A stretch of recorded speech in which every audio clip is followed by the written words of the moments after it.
Assalamualaikum warahmatullahi wabarakatuh.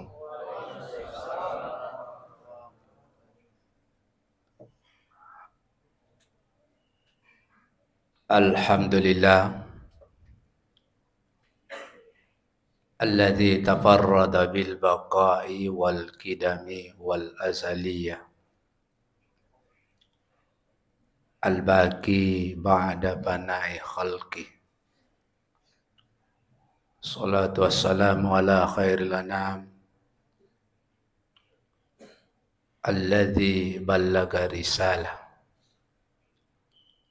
wa addal amanah wa nasahal ummah. Allahumma fasalli wa sallim wa barik ala sayyidina Muhammad wa ala alihi wa sahbihi ulil kiram. Amma ba'd. Qala Allah Ta'ala fi kitabihil karim wa huwa asdaqul qailin. A'udzu billahi minasy syaithanir rajim. Bismillahirrahmanirrahim. Wa'mur ahlaka bis salati wastabir 'alaiha la nas'aluka rizqa nahnu narzuquka wal akibatu littaqwa. Shadaqallahul azim.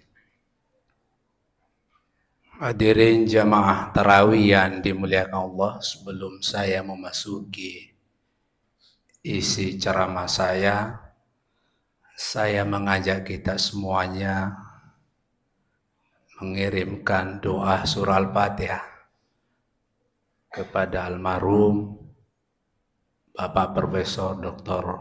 Abdurrahman Abbas Salama. Saya teringat beliau, saya sejak S1 dan banyak memberikan inspirasi kepada mahasiswa, baik di UMI maupun di IAIN Alauddin pada waktu itu. Oleh karena itu saya mengajak kita mengirimkan surah Al-Fatihah.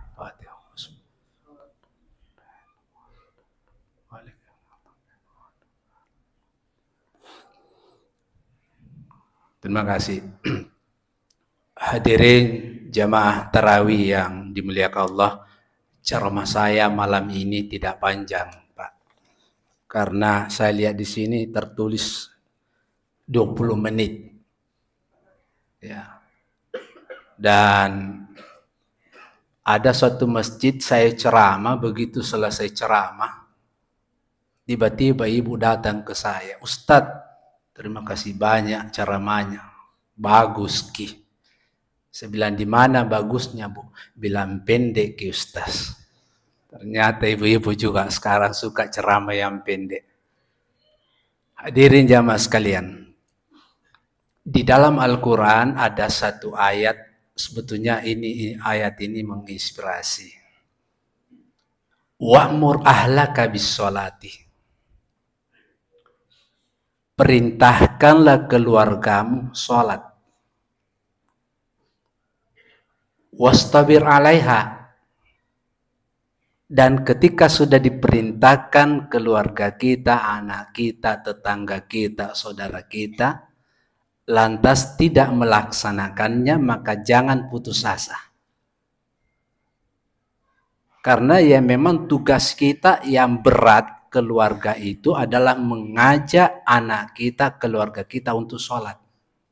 Terutama anak yang masih SMP, SMA, berat. Apalagi membangunkan sholat subuh. Kalau 3 anak tak, sudah dikasih bangun lagi 1, pergi lagi tidur 1. Ya, ini berat. Tetapi kata Allah, wastabir 'alaiha, bersabarlah. Jadi mengajak kepada kebaikan itu jangan pernah berputus asa. Lalu ayat ini disambung, la nas'aluka rizqa. Jadi Allah menyuruh kita sholat, Allah tidak punya kepentingan. Allah tidak meminta rezeki kepada kita. Justru Allah bilang, nahnu narzukuka. Saya memberikan kamu rezeki. Ayat ini dipahami bahwa ternyata ada korelasi antara sholat dan rezeki. Jadi semakin kita mendekatkan diri kepada Allah, maka semakin bagus rezeki kita. Rezeki itu bukan sekedar materi, termasuk rezeki itu adalah sehat. Nahnu narzukuka. Jadi kita diperintahkan sholat ya, di samping pendekatan kita kepada Allah, mendekatkan diri kepada Allah, juga ada relevansinya tentang soal kehidupan. Apalagi bulan suci Ramadan ini. Tadi disampaikan panitia, sebentar kita itikaf. Oleh karena itu momentum Ramadan ini ada 4 hal, jangan kita tinggalkan. Yang pertama, perbanyak sujud. Dan bukan sekedar hanya sholat tarawih, tetapi kalau perlu kita tingkatkan namanya sholat nafilah, sholat tahajud. Saya membaca biografi orang besar, termasuk Profesor Dr. B.J. Habibie. Ternyata kekuatannya beliau itu adalah di sholat tahajud. Profesor Dr. Munsalim, mantan rektor IAIN atau IAIN waktu itu, memberikan kuliah. Ternyata dia memberikan informasi ke mahasiswa bahwa ternyata kehebatannya juga Pak Harto itu adalah kekuatannya di sholat tahajud. Karena ketika kita bangun sholat tahajud, di situ ada hubungan kita dengan Allah dan betul-betul ikhlas. Maka dia guru Pak Andre Guru almarhum Pak Kiai Sanusi Baco. Kenapa sholat tahajud itu mulia? Karena waktu kita bangun tidak ada tendensi yang lain. Tidak ada yang melihat kita. Kita bangun karena betul-betul ketulusan kita. Oleh karena itu di samping sholat tarawih, kita tingkatkan juga sholat tahajud sebagai ibadah nafilah. Dan janji Allah, wa minal laili fatahajjad bihi nafilatan laka asa ayyab'atsaka rabbuka maqaman mahmuda. Jadi orang yang konsisten melaksanakan sholat tahajud, di hari kemudian disiapkan nanti tempat namanya maqaman mahmuda, tempat yang terpuji. Kalau bahasa kita sekarang ya tempat yang spesial, VIP. Ada saya lihat kucing di sini, barangkali tanda-tanda disuruh saya sudah. Ya, saya lanjut yang kedua, jamaah sekalian. Lalu apa yang kedua yang harus kita tingkatkan bulan suci Ramadan ini? Tingkatkan baca Quran kita. Al-Quran itu bukan kitab biasa. Dari Lauhin Mahfuz diturunkan ke Baitul Izzah. Ada kata yang menarik dari Al-Quran, kata anzalah dan kata nazzalah. Kata anzalah berarti Al-Quran diturunkan dari Lauhin Mahfuz ke Baitul Izzah. Itu turun sekaligus. Kata nazzalah dari Baitul Izzah turun ke Nabi melalui perantaraan Jibril. Itu nazzalah. Itu beransur-ansur. Ulama menyimpulkan Al-Quran turun itu 23 tahun. 22 tahun, 22 hari, 2 bulan. Disimpulkan bahwa Al-Quran turun itu adalah 23 tahun. Jumlah juznya 30 juz, 6.666 ayat, 114 surah, periode turunnya 2 tempat, ada ayat yang turun di Mekah dan turun di Madinah. Dan menariknya adalah ketika dibaca mendapatkan pahala. Ayo, momentum Ramadan ini perbanyak membaca Al-Quran. Bagi bapak-bapak yang sudah mahir baca Quran, bukan sekedar dibaca, tetapi bagaimana kita bisa mengetahui sedikit artinya. Jadi how to learn, kita naikkan levelnya kepada how to understand. How to read, naik ke how to learn. Tahu sedikit artinya. Atau kita naik level lagi yang ketiga, atau how to understand, bagaimana mengetahui ayat itu, asbabun nuzulnya ayat itu. Supaya kita ini betul-betul memahami dan mendalami ayat-ayat Al-Quran, mentadaburi Al-Quran. Apalagi program kita ya, mungkin ada program one day one juz, setiap hari 1 juz. Hari pertama baca juz 1. Alif lam mim dzalikal kitabul la raiba fihi hudal muttaqin.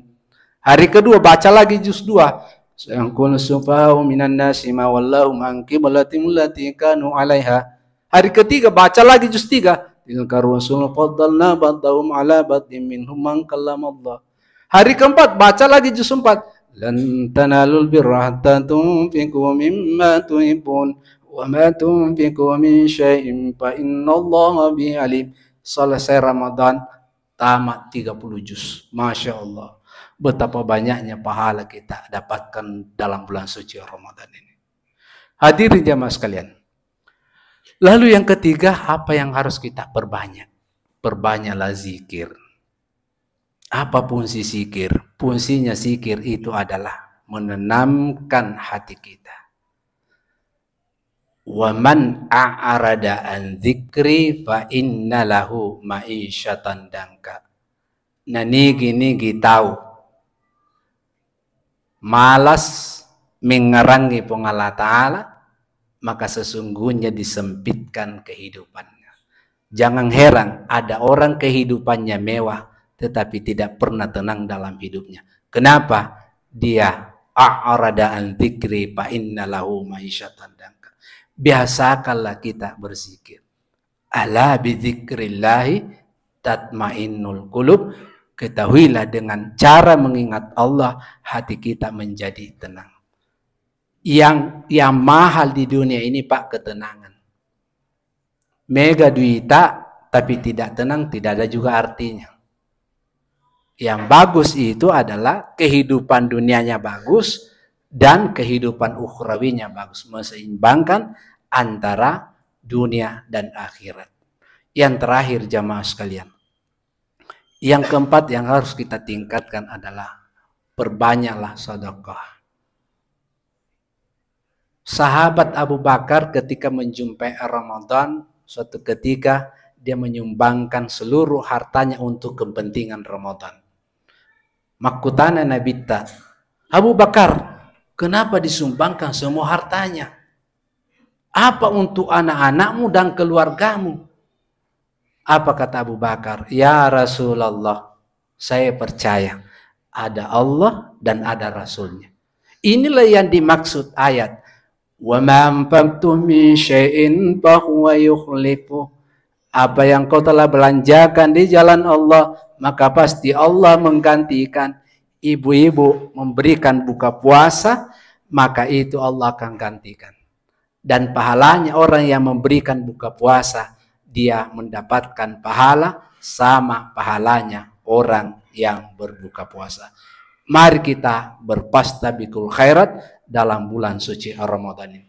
Hadirin jamaah sekalian, sebagai kesimpulan isi ceramah saya, 4 hal yang harus kita tingkatkan bulan suci Ramadan ini. Pertama, perbanyak sujud.